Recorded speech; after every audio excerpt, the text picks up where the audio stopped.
देखिए, ये कल आप सभी का एमपीपीएससी, जो अगर हम बच्चों की बात कर रहे हैं, उनका कल एग्ज़ाम है। कल आप सभी लोग अपने निर्धारित समय पर अपने अध्ययन सेंटर पर या अपने एग्ज़ाम सेंटर पर पहुंच जाइएगा। और कोई भी किसी भी प्रकार का टेंशन लेने की ज़रूरत नहीं है ना। अगर आप स्ट्रेस में रहेंगे तो क्वेश्चन पेपर भी आपका गलत हो जाएगा। इसलिए आप सभी लोगों के मन में एक सकारात्मक सोच होनी चाहिए, है ना। जो होगा सो अच्छा होगा, और जो होता है वो अच्छे के लिए ही होता है, ठीक है। पेपर अच्छा जाएगा। जो आप लोगों ने यह स्टडी किया है, आप सभी लोगों को सिलेबस के आधार पर पढ़ाया गया है, तो सिलेबस के अनुसार ही आप सभी से पूछा जाएगा, ठीक है।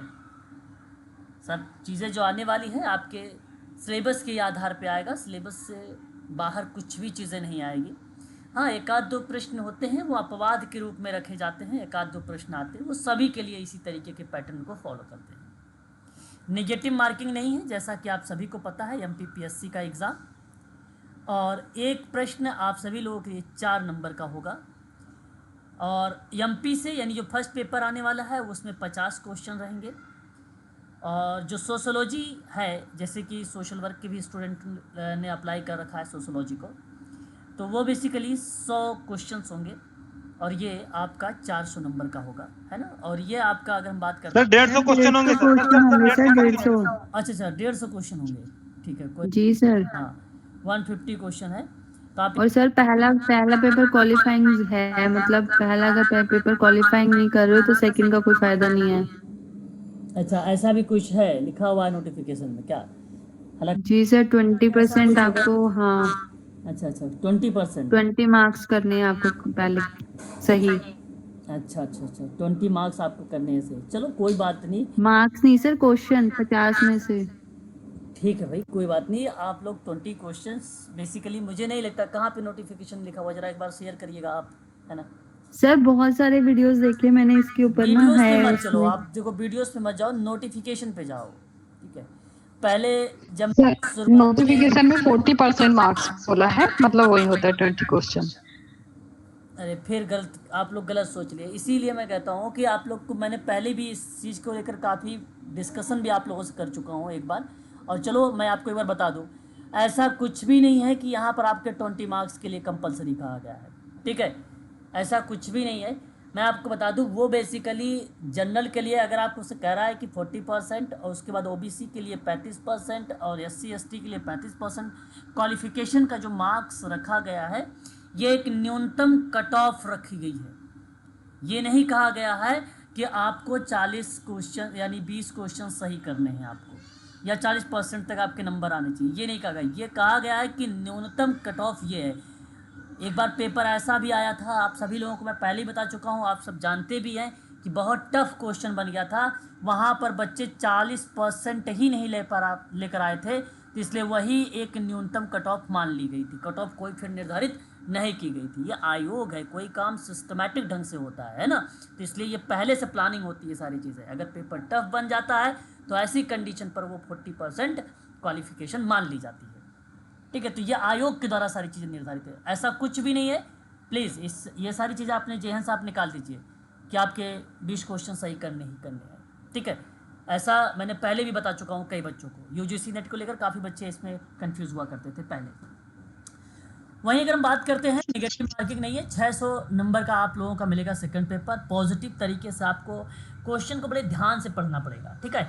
और फैक्ट ज़्यादा आने वाले हैं। किसी प्रश्न में अगर जैसे शब्द आ जाता है मानक लेकर, सामाजिक मूल्य को लेकर, ऐसे शब्द अगर आपकी परीक्षा में बनते हैं, तो प्लीज़ आप सभी लोग उस चीज़ को बड़े ध्यान से प्रश्नों को पढ़िएगा। सरिता ने अभी एक ग्रुप में मैसेज डाला है ना, इन्होंने, कि दोनों ही प्रश्न पत्रों में पृथक पृथक यानी अलग अलग 40% अंक प्राप्त करना अनिवार्य है। मध्य प्रदेश अनुसूचित जाति यानी एससी, अनुसूचित जनजाति यानी एसटी, और ओबीसी यानी अन्य पिछड़ा वर्ग, आर्थिक रूप से कमजोर वर्ग यानी ईडब्ल्यूएस और पीएच की श्रेणी के अंतर्गत परीक्षा में उत्तीर्ण होने के लिए 10% अंकों की छूट यहाँ पर बेसिकली दी जाएगी। इस प्रकार आप कह सकते हो कि आवेदकों की परीक्षा में उत्तीर्ण होने की प्रत्येक प्रश्न पत्र में अलग अलग न्यूनतम जो प्रतिशत रखा गया है अंक अनिवार्य के लिए वो 30% है, न्यूनतम अंक, है ना। तो ये एक प्रकार से ये आपसे यहाँ यही कहा जा रहा है जो मैंने आपको बताया है ना, न्यूनतम अंक। यहाँ ऐसा कुछ भी नहीं लिखा हुआ है कि आपकी दूसरे प्रश्न पत्र का परीक्षण किया जाएगा यदि आप 40% या 30% अंक प्राप्त करते हैं तो, अन्यथा आपके पेपर कैंसिल, यानी आपको असक्षम या असमर्थ समझ लिया जाएगा। ऐसा किसी भी शब्दों का प्रयोग मध्य प्रदेश आयोग ने नहीं किया है, ठीक है। यदि ऐसा होता तो मध्य प्रदेश आयोग हो या किसी भी, मैं परीक्षा की बात, किसी भी राज्य की परीक्षा की बात करता हूँ, तो ऐसे साफ शब्दों में, क्लियर कट शब्दों में लिखा होता है, ठीक है। तो प्लीज़ आप ऐसी चीज़ों को ना जाएं इस तरीके की, लेकिन इतनी बात आप जरूर ध्यान रखें, ये न्यूनतम कट ऑफ निर्धारित किया गया है, न्यूनतम अंक निर्धारित किया गया है, यदि प्रश्न थोड़ा वहाँ पर टफ बनेगा तो, ठीक है, क्योंकि उनको चाहिए सिलेक्शन। बाकी इस पर मैं बाद में चर्चा कर लूँगा, अगर किसी बच्चे को कन्फ्यूज़न है फिर मैं आगे बढ़ना चाहता हूँ, ठीक है ना। तो मेरा आज का जो ये टॉपिक बेसिकली निर्धारित किया गया है, ये देखो यूजीसी नेट का आप सबको पता है भी कि 22 अगस्त का आ गया है, ठीक है। और काफ़ी इंपॉर्टेंट पॉइंट यहाँ पर भी है, समझो इनके लिए। और कल से एमपी सेट के बच्चे प्लस में DSSB के बच्चे, ये दोनों बच्चे तैयार रहें।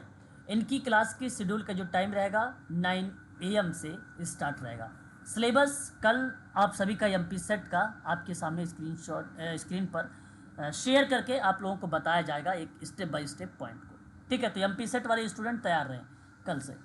और उसके बाद आप सभी की जो शाम की क्लास है वो तो बेसिकली आप सबको पता है यूजीसी नेट पर आधारित ही है, ठीक है। तो चलिए, आज का मैंने सबसे पहला एक पॉइंट यहाँ पर मेंशन कर रहा हूँ, सामाजिक मूल्य। सामाजिक मूल्य का मतलब जानते हैं, सोशल वैल्यूज़ बोला जाता है इसको, आप सभी को पता होगा सामाजिक मूल्य, सोशल वैल्यूज़। सामाजिक मूल्य साधारण शब्दों में अगर मैं आपसे बात करूं, समाजशास्त्र समाज के प्रत्येक व्यक्ति के विविध आयाम और पक्षों का अध्ययन जब करता है तो समाज की व्यवस्थित रूप से चलने की प्रक्रिया में सामाजिक मानदंड और नियमों को निर्धारित करता है। अर्थात मेरा कहने का तात्पर्य है कि मूल्य समाज द्वारा स्वीकृत हैं, वे इच्छाएं और लक्षण जिनका अंतरीकरण सीखने या समाजीकरण की प्रक्रिया से प्रारंभ होता है, जो इसके बाद अभिमान्यताएं बन जाती हैं। तो कहने का आशय, एक शब्दों में अगर मैं बात करता हूं, एक मूल्य एक विश्वास है, एक मूल्य एक विश्वास है, ठीक है, जो यह बताता है कि क्या अच्छा और वांछनीय है, जो यह बताता है। देखिए, ये मैं आपको एक रिटन में समझो शॉर्ट नोट्स दे रहा हूँ, ठीक है, इसे आप ध्यान रखिएगा। जो यह बताता है कि क्या अच्छा और वांछनीय है, वांछनीय है, बस ये डेफिनेशन बन जाएगी एक प्रकार से, अगर हम बात करते हैं समाजशास्त्र के पॉइंट ऑफ व्यू में कि सामाजिक मूल्य क्या कहता है। अब सामाजिक मूल्य कभी भी ना व्यक्तिगत संबंधों पर बात नहीं करेगा, ये व्यक्तिगत ना होकर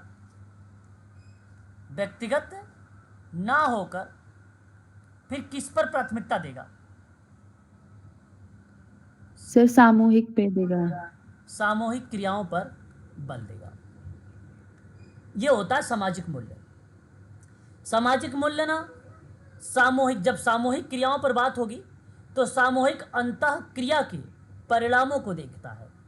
तो इसलिए समूह के अंतर्गत जो अंतः क्रियाएं हैं, उन अंतः क्रिया की उपज और परिणाम होता है, उपज और परिणाम होता है। ये शब्द सामाजिक मूल्य के अंतर्गत आता है। सामाजिक मूल्य एक सोपान की व्यवस्था मानी जाती है। सोपान की मतलब होता है चरण की।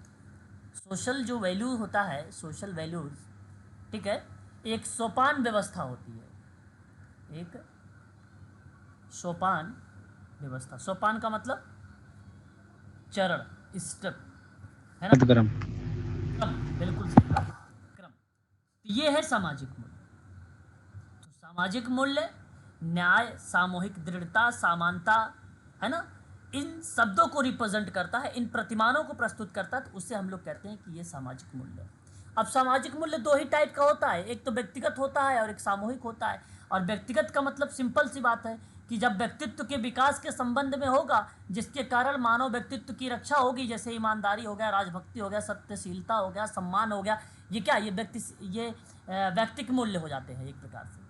और सामाजिक मूल्य वो हो जाते हैं जहाँ पे सामूहिक क्रियाएं रिप्रेजेंट हो जाए, समानता रिप्रेजेंट हो जाए, न्याय रिप्रेजेंट हो जाए, तो उन संदर्भों में हम कहते हैं कि सोशल वैल्यू जो होता है वो सामाजिक मूल्य होता है।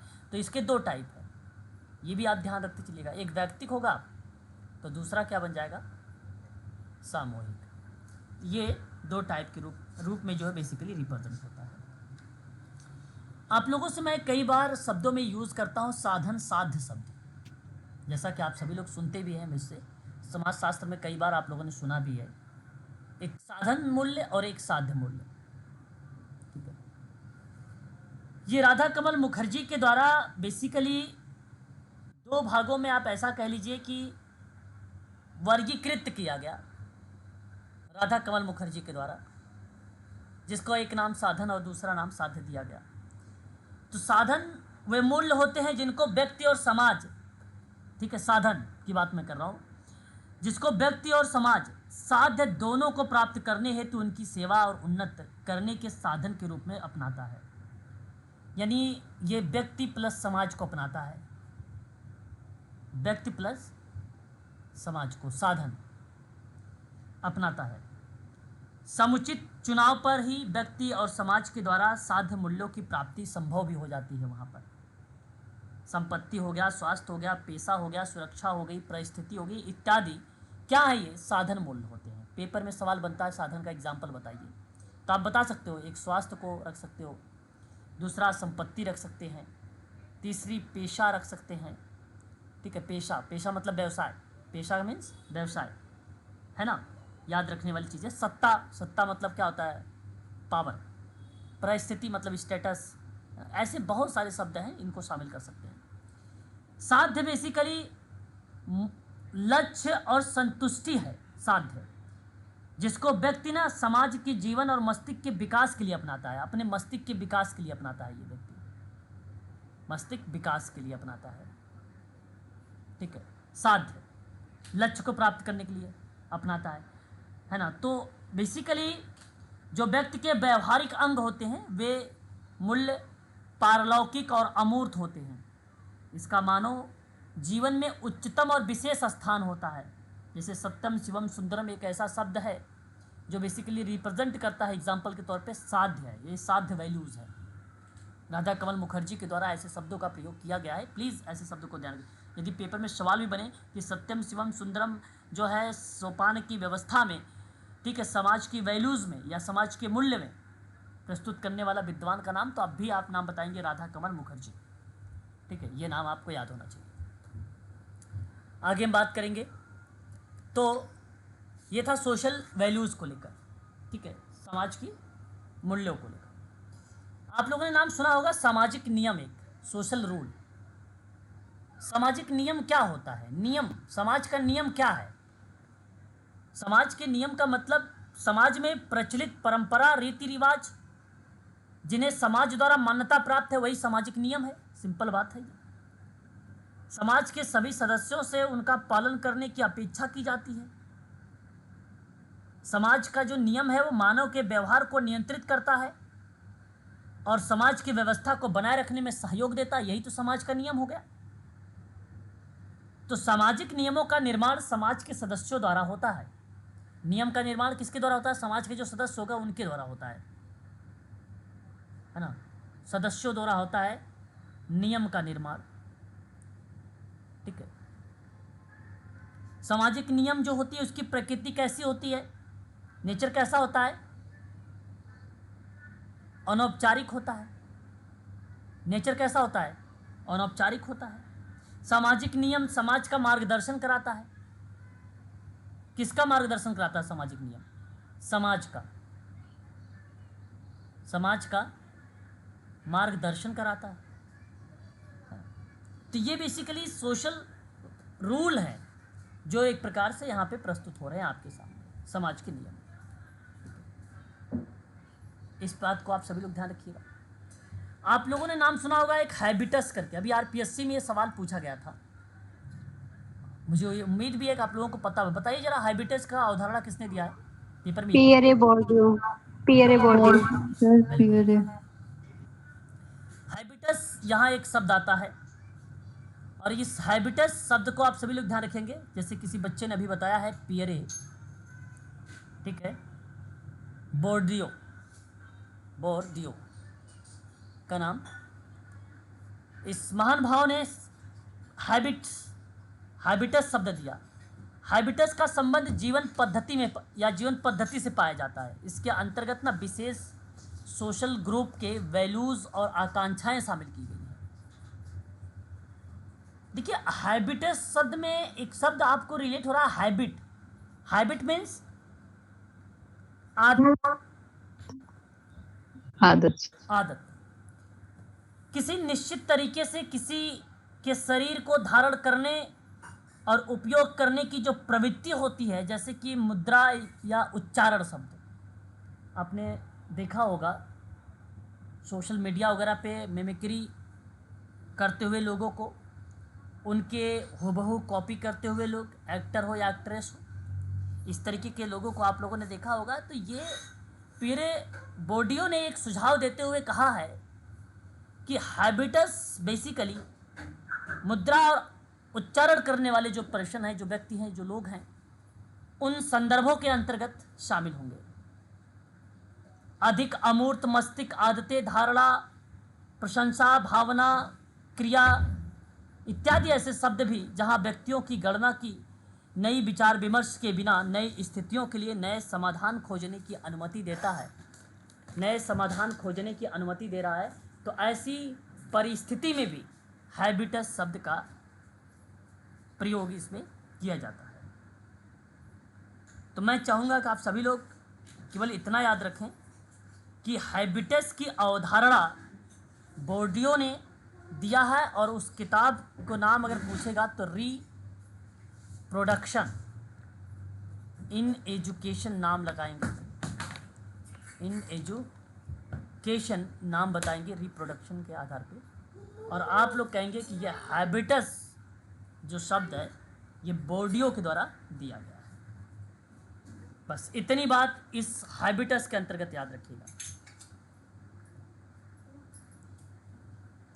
क्लियर रहेगा? प्लीज एक बार बताइएगा। यस। ये आप सबके लिए इंपॉर्टेंट रहेगा। सन 1970 में ये किताब बेसिकली प्रस्तुत की गई थी, ठीक है, और इसी किताब में बोर्डियो महोदय ने अपना ये कॉन्सेप्ट हैबिटस को दिया था। यही पेपर में आया हुआ था और यही आएगा भी। डीप में जाने की जरूरत ही नहीं है आप लोगों को, ठीक है ना, इस बात को आप ध्यान रखेंगे सभी, ठीक है। उसके बाद एक नाम आता है मार्टिन हैक्सन का नाम। बेसिकली ये एजेंसी में रिप्रेजेंट करते हैं, यानी एजेंसी में अभिकरण होता है ना, अभिकरण। तो मैं यहाँ पे नोट करूँगा मार्टिन हैक्सन महोदय का नाम। इन्होंने एजेंसी का वर्गीकरण किया था 3 भागों में। एजेंसी को 3 भागों में क्या किया है इनका वर्गीकरण सर। अब तीनों पार्टों को जान लेना आप सबके लिए अत्यंत आवश्यक होगा। बेसिकली इन्होंने एक बताया है व्यक्तिगत, तो चार्जर वहाँ पे ऑन कर दो बस। दूसरा है प्रॉक्सी,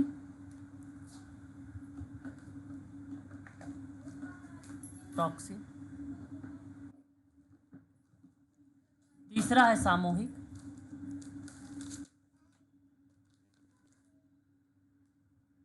सामूहिक। ये शब्द इसमें शामिल ऑन है, ऑन। चलिए आप देखिए, जो व्यक्तिगत है,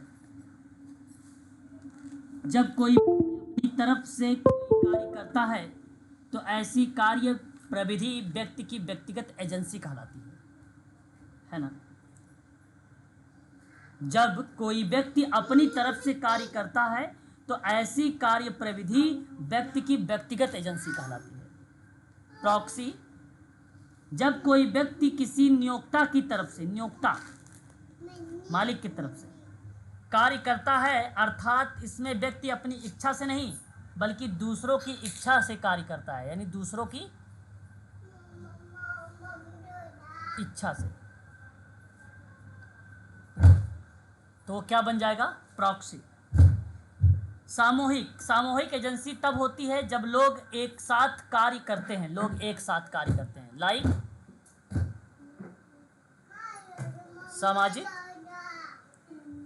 आंदोलन, सामाजिक आंदोलन, ठीक है। तो ये नाम आपको ध्यान रखना, मार्टिन हैक्सन का नाम, जो बेसिकली एजेंसी में आपको रिलेट करा सकता है थोड़ा सा, है ना। तो इस बात को भी आप लोग ध्यान में रखेंगे, यहाँ पर इंपॉर्टेंट रहेगा आप सबके लिए। एक शब्द आता है सत्ता। सत्ता मीन्स क्या होता है? पावर। ये एमपीपीएससी के लिए इंपॉर्टेंट है, ये जो एक शब्द मैं आपको बता रहा हूँ यहाँ पे मीनिंग बहुत इंपॉर्टेंट है। सत्ता आप जानते हैं प्रशासन में प्रबंधकीय कार्यों की कुंजी मानी जाती है। किसमें सत्ता? प्रशासन में प्रबंधकीय कार्यों की क्या मानी जाती है? कुंजी, कुंजी। क्योंकि परंपरागत संगठन विचारधारा संगठन को अधिकार संबंधों का अंतर्जाल मानता है, अतः सत्ता का शक्ति से संबंध रखा जाता है। पावर का शक्ति से संबंध, इसलिए आप सत्ता कह लो या आप शक्ति कह लो, बात एक ही होता है ना।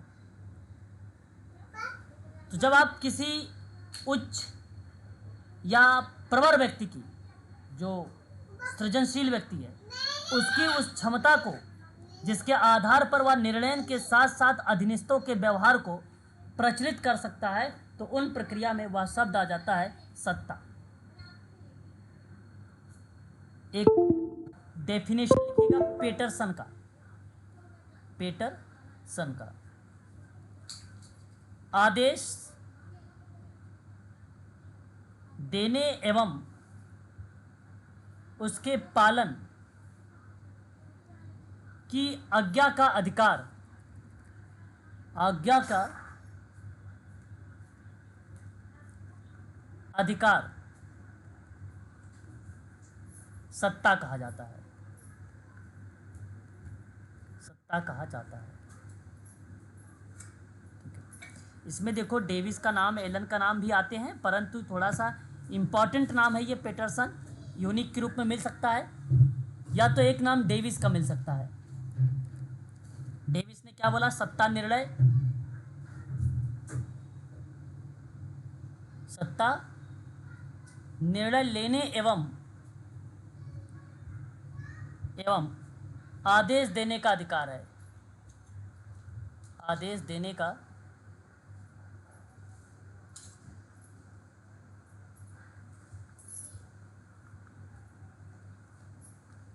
अधिकार है। ठीक है, ये नाम डेविस के द्वारा आता है, इसे हम लोग सत्ता कहते हैं, इसी को सत्ता कहा जाता है। ठीक है, सत्ता क्रियाओं के बीच में ना समन्वय स्थापित करता है। सत्ता का क्या काम है? सत्ता का अगर वर्ग पूछता है तो क्या बताएंगे आप? सर संतुलन बनाना, नियंत्रण बनाना। बिल्कुल सही बात, यानी समन्वय स्थापित करना, और यह निर्णय लेने में विशेषज्ञता को काम में लाती है। किसको? विशेषज्ञता को काम में लाती है,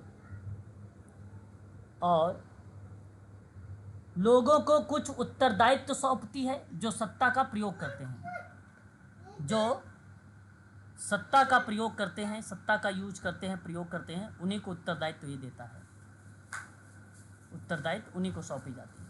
तो ये कुछ कार्य हैं बेसिकली, है ना। साइमन ने इस कार्य को रिप्रेजेंट किया था, परंतु यही कार्य बेसिकली डिफाइन भी करता है सत्ता को। ठीक है, ये बात ध्यान रखिएगा। पहली बार मैक्स वेबर महोदय ने सन 1919 और 20 में पॉलिटिक्स इन अ ओकेशन एक किताब लिखा था। उस किताब में इन्होंने अथॉरिटी शब्द को प्रतिपादित किया था।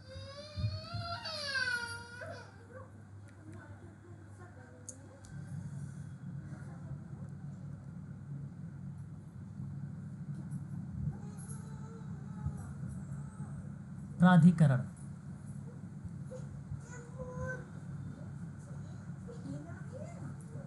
प्राधिकरण मीन्स अथॉरिटी। सन 1919 और 20 में नाम क्या आता है? वेबर। किताब का नाम पूछेगा तो क्या बताएंगे?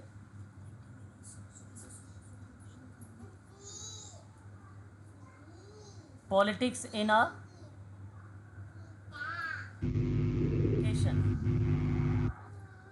इसी में प्राधिकरण शब्द जो है, अथॉरिटी शब्द जो है दिया गया था मैक्स वेबर के द्वारा। प्राधिकरण समाज के रूप में मान्यता प्राप्त और वैध संस्था या व्यक्ति समूह द्वारा गठित एक इकाई मानी जाती है। तो उन्हीं के संदर्भ में राज्य को अगर नियंत्रित करना है तो 3 प्रकार का अथॉरिटी बताया था, पेपर में आता है मैक्स वेबर का। ये 3 प्रकार की अथॉरिटी आती है। एक आता है आपका पारंपरिक, और दूसरा क्रिया, तीसरा तर्क संगत, तीसरा तर्क संगत। ठीक है, क्लियर है? बताइए। क्लियर है सर। यस। अब देखिए, जो पारंपरिक होता है, पारंपरिक ये लंबे समय से स्थापित सांस्कृतिक प्रतिमान के समाज में वैधानिक रूप से शक्ति प्राप्त करता है। सर क्रिया तो होता नहीं है, चमत्कार होता है ना सर, चमत्कारी सत्ता। चमत्कारी ही क्रिया कहलाता है, उसी को जी। करिश्माई कहा जाता है। चमत्कारी को, उसी को क्रिया बोला जाता है। ऐसे प्राधिकरण जहां व्यक्तिगत क्षमताओं, वैध शक्ति से परिपूर्ण होता है, जो भक्ति और आज्ञाकारिता जैसे निबंधों से प्रेरित होती है, तो उन्हीं प्रक्रियाओं में क्रिया या करिश्माई या चमत्कारी जो है प्राधिकरण का नाम दिया जाता है। तर्क संगत एक कानूनी बेस्ड होता है। ऐसे प्राधिकरण के शब्द में उन्होंने एक शब्द दिया था, नौकरशाही शब्द। प्राधिकरण कहा जाता है इसको। ऐसे प्राधिकरण तब निर्मित होते हैं जब कानूनी रूप से लागू नियम और सरकार द्वारा वैध माना जाता है। तो अथॉरिटी के गुणों में विशेषज्ञ ज्ञान, सामाजिक स्थिति के बारे में वर्णित किया गया है। प्राधिकरण में अधीनस्थों का पालन करने के लिए दायित्व होता है। इन्हीं प्रक्रियाओं में ये अथॉरिटी का नाम शामिल होता है। ठीक है, इस चीज़ को आप ध्यान रखिएगा, है ना। तो ये अथॉरिटी के संबंध में जो बातें भी हम लोगों ने बात किया है, इन संदर्भ में आपको याद रखना होगा। ठीक है, अब देखिए, अगर आपसे पूछता है कुछ प्रमुख शब्द, तो एक शब्द बनता है वैयक्तिक मूल्य। वैयक्तिक मूल्य। एक शब्द बनता है एजेंसी। एक शब्द बनता है हैबिटस। एक शब्द बनता है नियम। बस, ठीक है, यह आपको ध्यान रखना होगा। अब इनमें मेरा कहने का आशय है कि इस प्रक्रिया में आप किन प्रश्नों का सही जवाब देना उचित समझेंगे, प्लीज बताइएगा। सर इसका प्रश्न क्या था सर? नहीं, मीनिंग में जानना चाहता हूँ। मीनिंग जैसे व्यक्तिगत मूल्य क्या होगा सर? व्यक्ति का गुणात्मक अध्ययन, मैं ये पूछना चाह रहा था आपको। व्यक्तिगत का गुणात्मक अध्ययन, ये बनेगा आपका इसका ऑप्शन। एजेंसी की बात अगर हम करेंगे, किसकी बात? एजेंसी का, तो यह क्या करेगा? स्वतंत्र रूप से कार्य करना, कार्य करना। हैबिटस एक शब्द मैंने यहां पर मेंशन किया है। हैबिटस अभी अभी बताया, बताओ जरा हैबिटस क्या बताएगा आपको? आदत सर, बार बार संबंध, जीवन की पद्धति, जीवन पद्धति।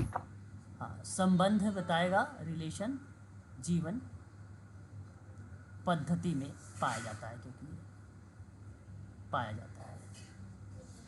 नियम, मान्य रीति रिवाज, मान्य रीति रिवाज, ये एक लाइन में कीवर्ड है। इन कीवर्ड्स को आप लोगों को ध्यान में रखना पड़ेगा, ठीक है? प्लीज़ इन शब्दों को आप सभी लोग ध्यान में रखेंगे, क्योंकि यही सारे शब्द आपके परीक्षा में देखने को मिलेंगे। अगला, समाजशास्त्र में एक मानक शब्द का अर्थ क्या बनता है? समाजशास्त्र में, समाज कार्य में नहीं पूछा हूं मैंने समाजशास्त्र पूछा। समाज शास्त्र में बताइए मानक शब्द का अर्थ। सामाजिक, वातावरण में व्यवहार का नियम करने वाला मानदंड अथवा नियम मानक शब्द कहलाएगा या मानक कहलाता है। सामाजिक अन्वेषण के क्षेत्र में किसके? सामाजिक खोज या शोध, है ना? सामाजिक अन्वेषण या खोज या शोध के क्षेत्र में वैयक्तिक अध्ययन, ठीक है, वैयक्तिक अध्ययन पद्धति का प्रचलन प्रारंभ, पद्धति का प्रचलन प्रारंभ करने का श्रेय, करने का श्रेय किसको जाता है?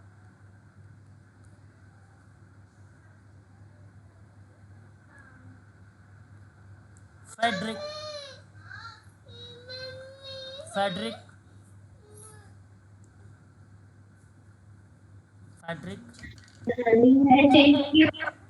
लैम्पे, फ्रेडरिक लैम्पे का नाम रिलेट होता है, ठीक है? तो ये फैक्ट हैं, इन फैक्टों को भी आप लोगों को ध्यान में रखना होगा।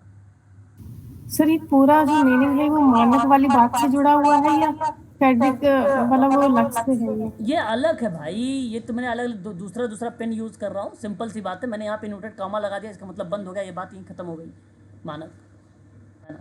ये तो सामाजिक अन्वेषण शोध के क्षेत्र में वैयक्तिक अध्ययन पद्धति का प्रचलन प्रारंभ करने वाला श्रेय जाता है इसको, फ्रेडरिक लेप्ले को। और मानक तो ये कैसे पढ़ रही हो मैडम? आगे देखिए, आप लोगों ने नाम सुना होगा मैरिज। मैरिज मीन्स क्या होता है भाई? पता सभी को होगा। विवाह। विवाह। एक सवाल आएगा यहाँ से तय है। मैरिज से मानवीय इच्छाओं की पूर्ति से ही विवाह को जन्म दिया है और विवाह ने ही परिवार तथा नातेदारी को बनाया है। तो विवाह बेसिकली स्त्री पुरुष के पारिवारिक जीवन में प्रवेश कराने की एक संस्था मानी जाती है। आप इसे नोट भी कर लीजिए। विवाह स्त्री व पुरुष के पारिवारिक, ठीक है, पारिवारिक जीवन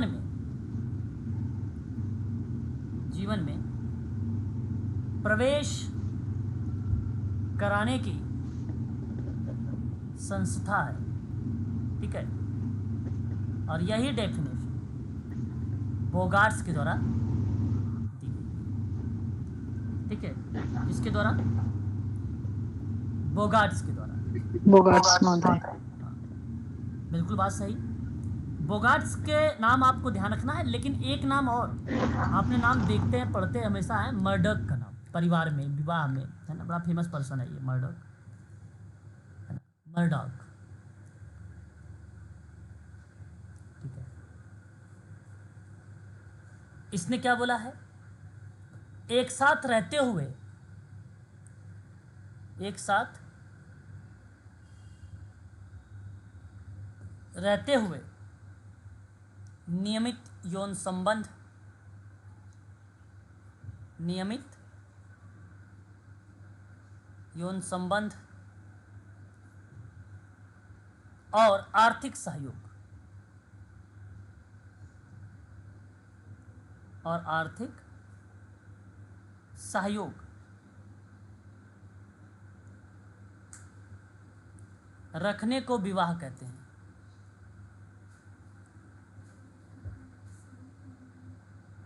ठीक है, ये मर्डॉक के द्वारा दर्शाया गया है। तो विवाह दो विषम लिंगियों का संबंध है।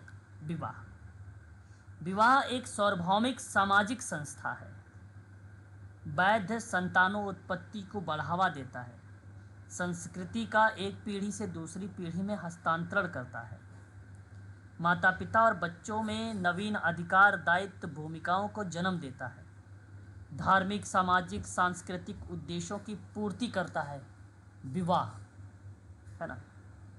इन्हीं संदर्भों में ये शब्द जो है हमें देखने को मिलता है। 250 समाजों का तुलनात्मक अध्ययन करने वाला अगर कोई विद्वान था तो वही था मर्डॉक। 250 समाजों का तुलनात्मक अध्ययन किया है, समाजों का तुलनात्मक अध्ययन किया है मर्डॉक ने। ठीक है, तो ये बेसिकली विवाह का पार्ट है। अच्छा, विवाह के प्रकार भी होते हैं। विवाह के कितने प्रकार होते हैं? 2 प्रकार के होते हैं। सर एक विवाह, बहु विवाह। एक होता है एक विवाह और एक होता है बहुविवाह। बहुविवाह कितने प्रकार का होता है? तो बहुविवाह आप लोगों ने सुना भी होगा 4 प्रकार का होता है। इसमें एक आता है बहुपति विवाह। बहुपति विवाह भी बेसिकली 2 टाइप का होता है।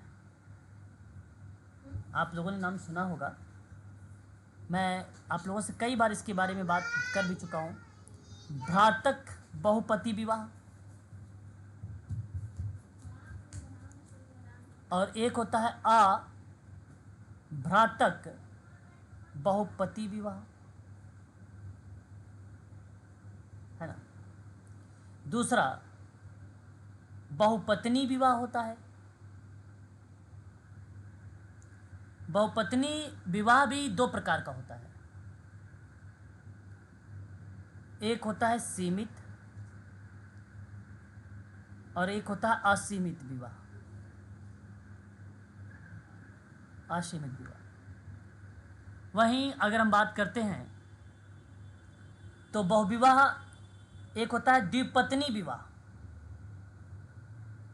द्विपत्नी विवाह और एक चौथा होता है समूह विवाह। समूह विवाह। लेकिन जब मैं बात करता हूँ कि एक विवाह के प्रकार में, तो ये 5 प्रकार का होता है। इसमें एक होता है क्रमिक एकल विवाह, क्रमिक एकल विवाह, और एक होता है एकल विवाह वल्ली, और एक होता है जोड़ा विवाह। आप लोगों ने अभी सम्मिलित करने वाला सवाल आरपीएससी में देखा होगा। सर आरपीएससी में नहीं, सीजी सेट में था। जोड़ा मैंने पढ़ाया था, जहाँ बेसिकली रक्त संबंध था, शुरुआत हुआ पितृ मात्रात्मक, फिर उसके बाद जोड़ा विवाह। सर थोड़ा हेलो हाँ बताइए। सर, क्रमिक एकल विवाह के बारे में थोड़ा बातचीत करिए ना। सभी के बारे में बात करेंगे सर, सभी के बारे में बात करेंगे, ठीक है, सभी के बारे में। पहले एक बार नोट कर लीजिए आप सभी लोग, है ना, ठीक है। हाँ, और एक हमारे सामने रिप्रेजेंट होता है मोनोगेमी विवाह। मोनोगेमी हम लोग उसको बोलते हैं, मोनोगेमी। और एक होता है अस्थाई एक विवाह, अस्थाई एक विवाह, ठीक है। अब सुनिए, चलिए अब एक एक करके हम लोग बात करते हैं, ठीक है ना। देखिए, एक विवाह यानी एक विवाह का वो स्वरूप होता है जिसमें किसी एक समूह में कोई भी पुरुष एक से अधिक स्त्रियों से विवाह नहीं कर सकता है। तो हम लोग कहते भैया ये एक विवाह का पार्ट है। क्यों, आप सबको पता होगा, ये तो एक विवाह की प्रथा जो है हिंदू है, खासी है, संथाल है, कदार जनजाति इत्यादि जनजातियों में पाया भी जाता है, आप लोगों ने देखा भी है। और ये तो भारत में प्रचलित भी है एक विवाह प्रथा। क्यों, सहमत है ना आप सभी लोग? ये जहाँ जी सर। सहमत होने चाहिए। हाँ सर। तो वही एक विवाह के बेसिकली कई टाइप बने। एक होता है क्रमिक एकल विवाह होता है। अनेक समाज में देखो, व्यक्तियों की पहली पत्नी या पति की मृत्यु हो जाने पर या तलाक के बाद पुनः विवाह करने की प्रायः जो अनुमति होती है, उन्हीं प्रक्रिया में ये कहा जाता है कि एक बार में एक से अधिक पत्नी या पति नहीं रख सकता है, और इस तरह से वो विवाह को क्रमिक एकल विवाह के अंतर्गत नहीं रखा जाएगा। यदि पत्नी या पति की मृत्यु हो जाती है या तलाक हो जाता है, तो उस कंडीशन में जब वो अगली विवाह करेगा, दूसरी विवाह आप कह सकते हो, उन प्रक्रिया में तो वह विवाह आपका कहलाता है क्रमिक विवाह। फिर अगर मान लीजिए ऐसी कंडीशन में कुछ घटना घटित होती है दूसरी विवाह में भी, तो फिर उसके बाद वो अगला विवाह कर सकता है, लेकिन वो एक ही विवाह करेगा, उस समय एक ही विवाह करेगा, लेकिन ये क्रम बेसिकली चलता रहेगा। तो उसे कहते हैं हम लोग एकल, क्रमिक एकल विवाह। और ये पश्चिमी समाजों में इस प्रकार की प्रथा प्रचलित है। अब ऐसा जरूरी नहीं कि पश्चिमी, ये तो हर जगह है प्रचलित, लगभग, है ना। आप लोगों ने तो देखता है, जी सर। नाम सुना ही होगा, है ना, आंशिक रूप से, है ना। तो ये भी आपका क्रमिक एकल विवाह का पार्ट बनता है। और देखो, एकल विवाह जिन समाज में पुनः विवाह मान्य नहीं होता है, जैसे बेसिकली विवाह करना ही, कुछ लोग होते हैं भाई, कहते हैं भैया हम तो हमारे अब हमने एक शादी कर लिया है, अगर मान लो खुदा खास्ता कुछ हो गया पत्नी को, या पत्नी डिवोर्स दे दी, जो भी हो गया, तो कहता भाई दूसरा विवाह ही नहीं करेंगे, है ना, केवल एक ही विवाह करेगा वो, जो कि उसकी आयु है दूसरी विवाह करने की, लेकिन वो मना करता है। तो इस संदर्भ में हम इसे कहते हैं कि ये एकल विवाह का पार्ट है। अधिकांश उच्च वर्गीय हिंदू महिलाओं को विधवा पुनर्विवाह अधिनियम 1956 लागू होने से पहले केवल एकल विवाह प्रथा का प्रचलन रखना पड़ता था, क्योंकि इस अधिनियम के लागू होने से पहले विधवाओं को पुनर्विवाह की अनुमति नहीं दी गई थी, है ना। लेकिन अब जो है बेसिकली अब भूमिकाएं बड़ी कम रह गई हैं, है ना। लेकिन मैं आपसे कहूँगा ये भी एक आंशिक रूप का ही पार्ट हम लोगों को देखने को मिलता है समाज में। कुछ एक लोग ऐसे हैं, है ना, जो बेसिकली इस टाइप के अंतर्गत आते हैं, रिप्रेजेंट होते हैं। एक होता है जोड़ा विवाह, है ना। आप सभी लोगों ने इस विवाह के बारे में भी सुना होगा। मैंने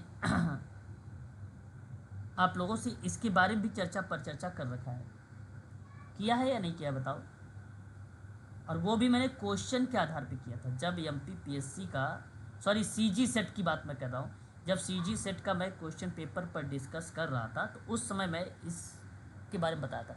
इसको जोड़ा विवाह के रूप में रिप्रेजेंट किया जाता है। प्लीज़ बताना चाहेंगे क्या है ये जोड़ा विवाह? अपने भी विचारों को थोड़ा सा आप सभी लोग बताएं, रखें, ताकि मैं जानूं कि आपकी तैयारी किस तरीके से है, जिसको आप लोग सेंडे-सिमियन सिद्धांत के अंतर्गत रखते थे। सर इसमें पति और पत्नी की स्थिति जो होती है वो समान होती है, कोई डिफरेंस नहीं होता। ओके ओके, और भी कोई ऐसा स्टूडेंट जो इसके सर इसमें पति मतलब व्यक्ति शादी एक ही व्यक्ति से करता है, पर उसकी जो पत्नियां होती हैं वो सारी घर में जो भी होती हैं सारी होती हैं, सभी महिलाएं। देखिए, मैंने एक शब्द इसको बताने से पहले एक शब्द बताया था, सहवास शब्द, अगर याद आ रहा होगा तो उसमें सहवास मतलब एक साथ रहना, या आप कह लीजिए कि साथ रहने के साथ साथ घनिष्ठ संबंध या घनिष्ठ साथ, है ना, सहवास। कहने का आशय मेरा ये है कि सेंडे-सिमियन या जोड़ा एक जोड़ीदार परिवार है। ये एकल जोड़ों के बीच में विवाह पर आधारित होता है, लेकिन बिना किसी विशेष घनिष्ठ संबंध,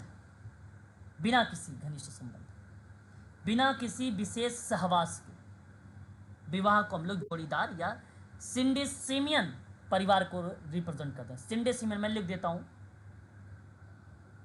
सेंडे-सिमियन इसी को बोला जाता है। कहने का मतलब जैसे अस्थाई संबंधों पर आधारित, जिसमें पति पत्नी की स्थिति क्या हो, इक्वल हो, समान हो, है ना, इन परिप्रेक्ष्य में इस शब्द को जो है लिया जाता है। एक मोनोगेमी शब्द आता है, या विवाह अस्थाई संबंधों पर आधारित होता है। सर हाँ सर, अभी आपने बताया था इसमें बिना किसी विशेष संबंध के।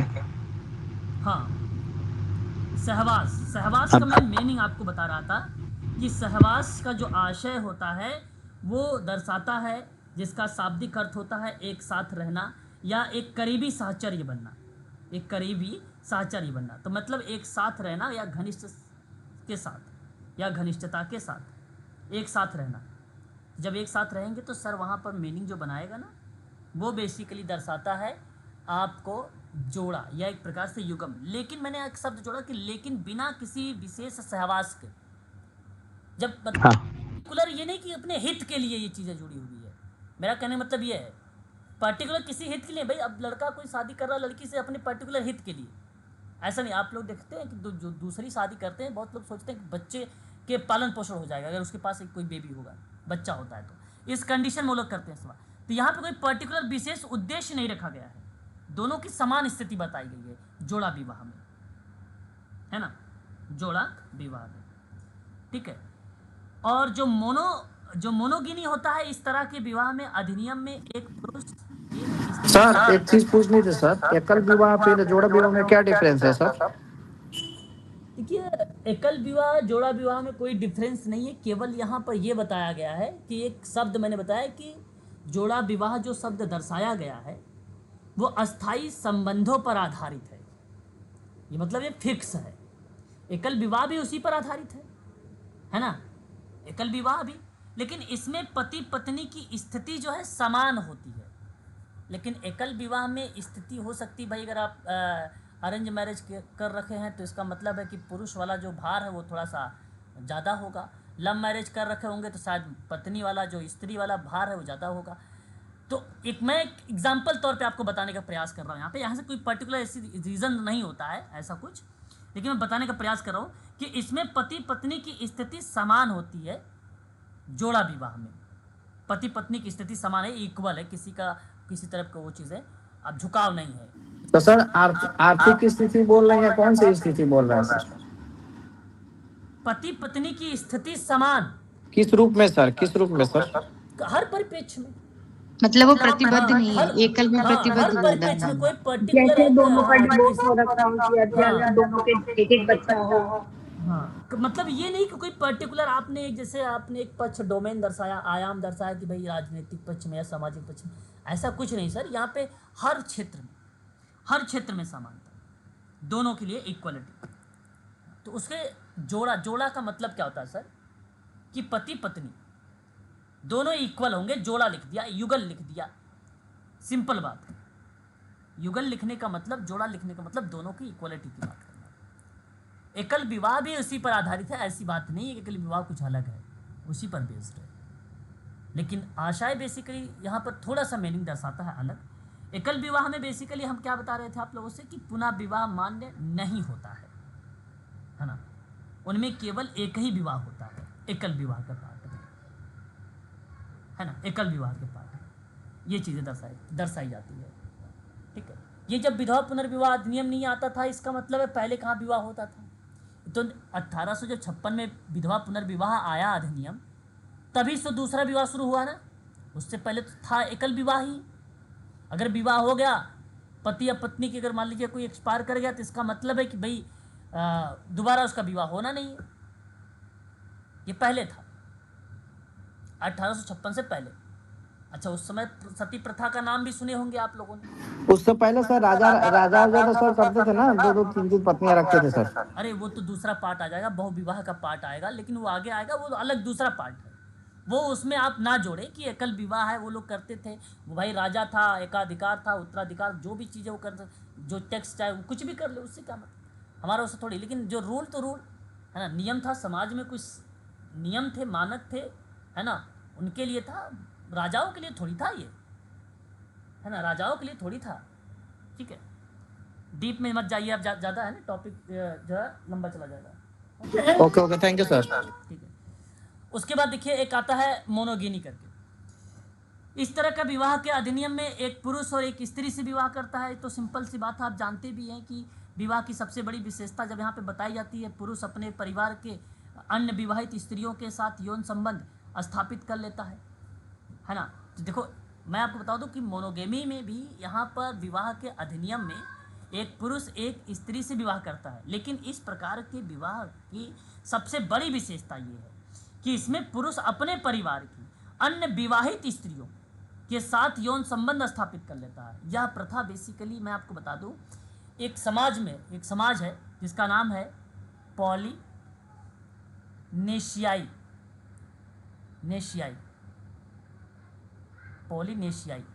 समाज,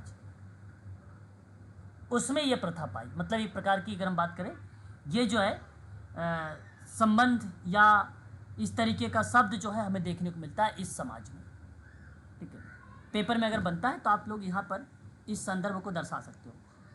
यह प्रथा पॉलीनेशियाई समाज में प्रचलित है, जो बेसिकली एक पुरुष एक स्त्री से विवाह करेगा। लेकिन इस प्रकार के विवाह की सबसे बड़ी विशेषता यही है कि पुरुष अपने परिवार की अन्य विवाहित स्त्री के साथ यौन संबंध स्थापित कर सकता है, मे भी पॉसिबिलिटी हो सकती है, तो इसलिए ऐसा शब्द संबोधित होता है इसमें। एक आता है अस्थाई विवाह, अस्थाई एक विवाह।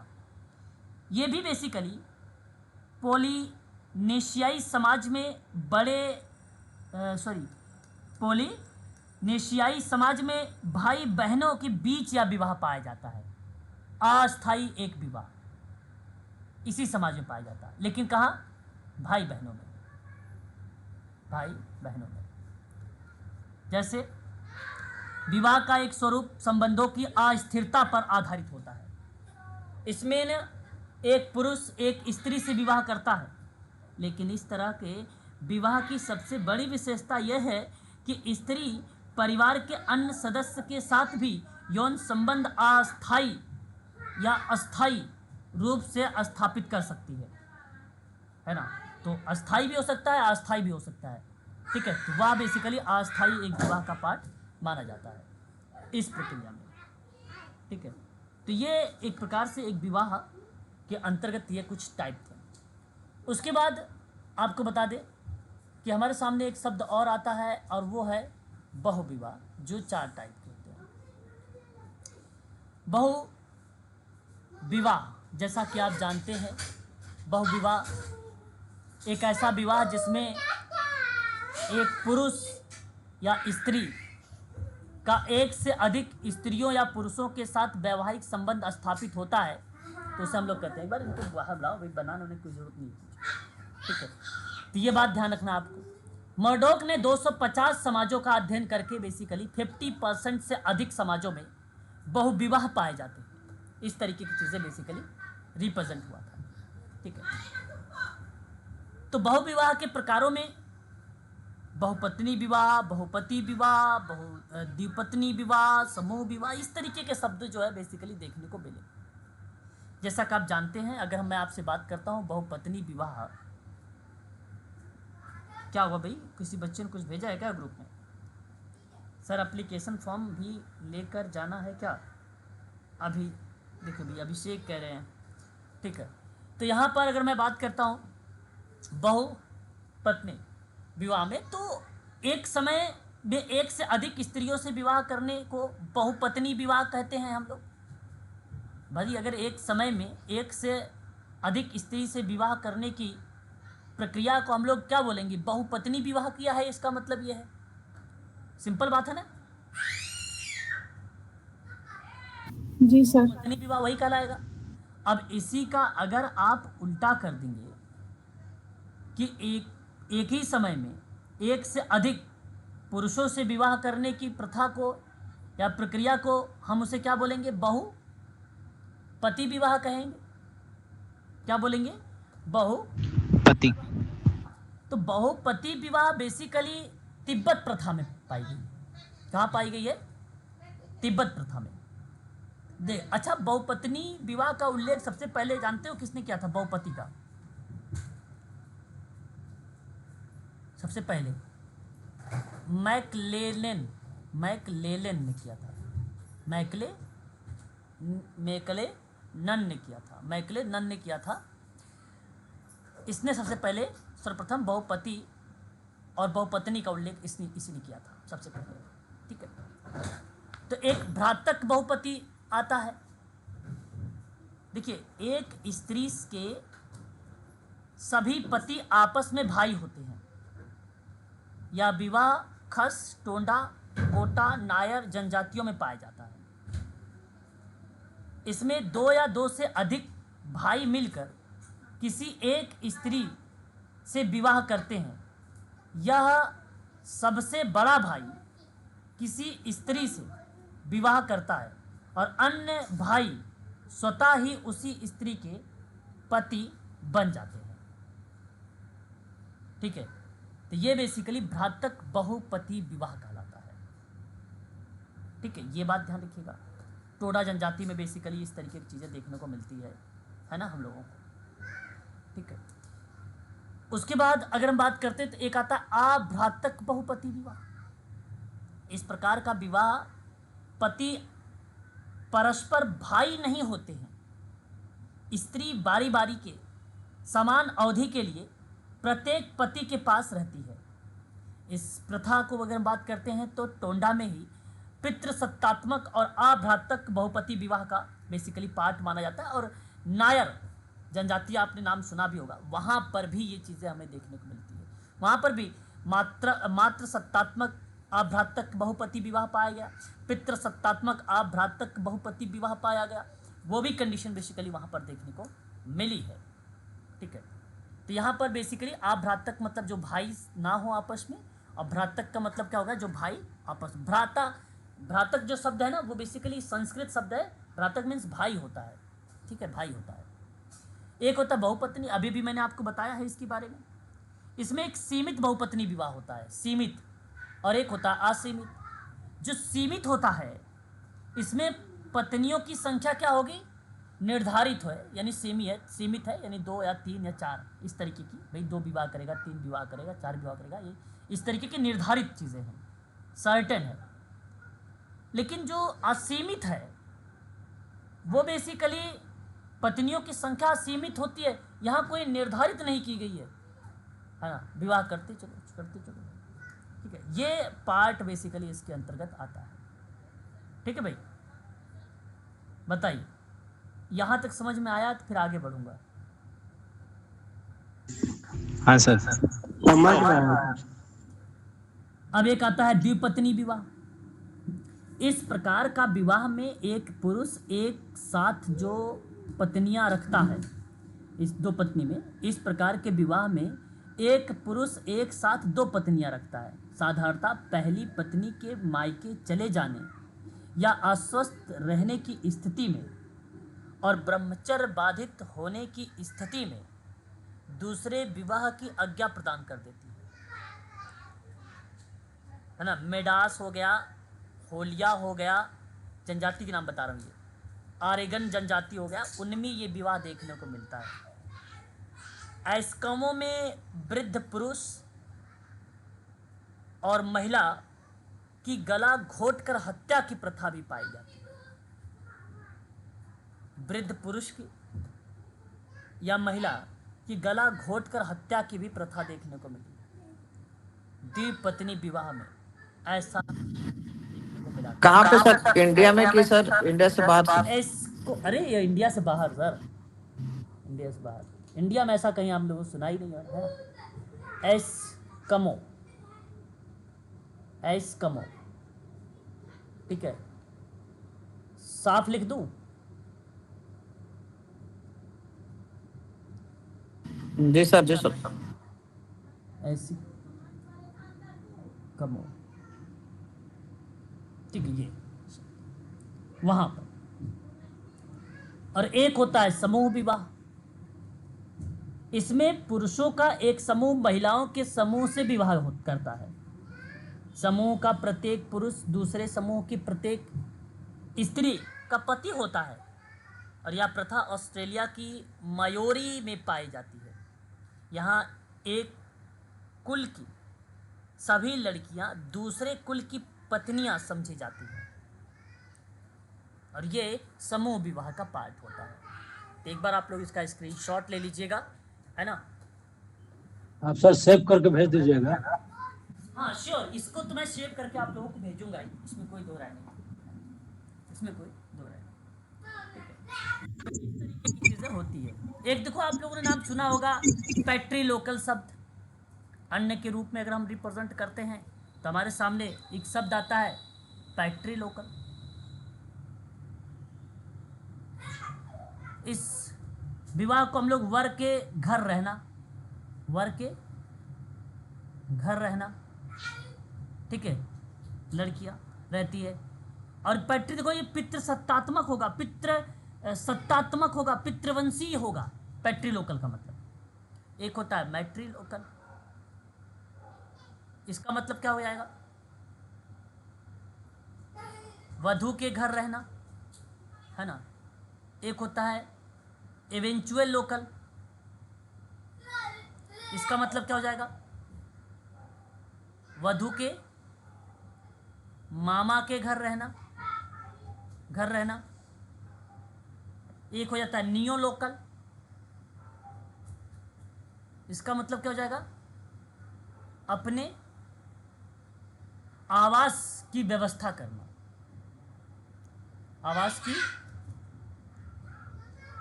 व्यवस्था करना, ठीक है। क्लियर है? बताइए, बोलिए तो सही एक बार। जी सर। जी सर।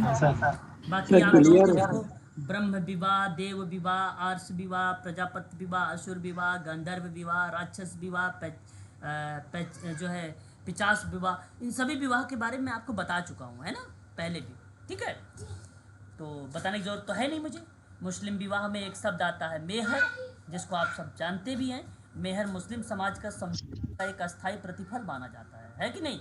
और निकाह के प्रस्ताव लड़के की ओर से जाता है और लड़की इस सर मुस्लिम स्वेच्छा से मुस्लिम विवाह एक समझौता है ना सर? जी सर, मुस्लिम विवाह तो एक समझौता है ना सर? मुस्लिम विवाह एक समझौता है, बिल्कुल माना जाता है ऐसा मुस्लिम समाज में, कि मुस्लिम समाज में विवाह को एक समझौता माना जाता है, ऐसा आप कह सकते हो, ठीक है। तो बेसिकली अगर मैं बात करता हूँ, यहाँ मैं मेहर शब्द के बारे में जिक्र कर रहा था, ठीक है। तो मेहर आप ध्यान रखेंगे, मेहर शब्द, मुक्ता विवाह, निकाह, फशीद विवाह, ये चीज़ थोड़ा सा ध्यान रखिएगा, ठीक है।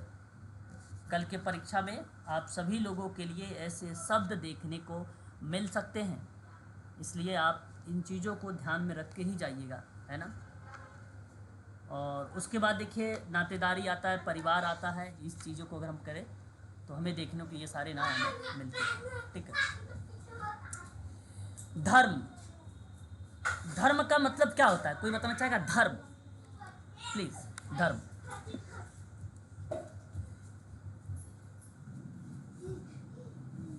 धर्म, अज्ञात के प्रति आस्था, धर्म एक अलौकिक शक्ति में विश्वास है सर। धर्म अमानवीय शक्तियों के प्रति आपकी मनोवृत्तियां हैं। धर्म क्रिया की एक विधि है, साथ ही साथ विश्वासों की एक व्यवस्था है धर्म, है ना। तो धर्म की उत्पत्ति धृष से हुई है। रिलीजन शब्द लैटिन भाषा के मिलकर बनाया गया है, जिसको अर्थ होता है बांधना। इसका अर्थ होता है बांधना। तो अलौकिक शक्तियों में विश्वास ही धर्म कहलाता है। ये डेफिनेशंस भी आप ध्यान रखेंगे सभी लोग, और जो जॉनसन के द्वारा दी गई थी, है ना, जो जॉनसन के द्वारा दी गई थी, ठीक है ना। चलिए आज के लिए बस इतना ही रखते हैं। ये आज आप सभी की आखिरी क्लास थी। यदि आप लोगों को कोई डाउट है किसी प्रकार का, तो आप जो है अभी हमसे पूछ सकते हैं, है ना? सर जी कुछ ऐसे टॉपिक जो आ सकते हो वो आप ग्रुप में डाल दीजिए सर। कल तक सर सुबह से डालना स्टार्ट कर दीजिए सर, और अभी भी डाल दीजिए सर, 2-4 थोड़ा बहुत जो भी आने जैसा हो। ठीक है। अच्छा, आप सोच रहे हैं कुछ टॉपिक मैं डाल दूं जो आपकी परीक्षा में मिल जाए, है ना। हाँ, ताकि हम पढ़ लेंगे मैं उनको। आप लोगों को जाति सामाजिक कुछ ऐसे पॉइंट इंपॉर्टेंट डाल देता हूँ। वैश्वीकरण को लेकर, ग्लोबलाइजेशन, सामाजिक विकास। सर थोड़ी से डालो सर। जी इसको सर पहले सेव करिए, क्या कह रहे हैं सर? इसको सेव कर लीजिए सर। हाँ, ये थोड़ी से डालो सर थोड़े। हाँ सेव करने के लिए कर रहा हूँ। हाँ हाँ सेव कर लेता हूँ, कोई दिक्कत नहीं, सेव कर लेता हूँ इसको, ठीक है। इसको सेव कर लेता हूँ मैं, ठीक है।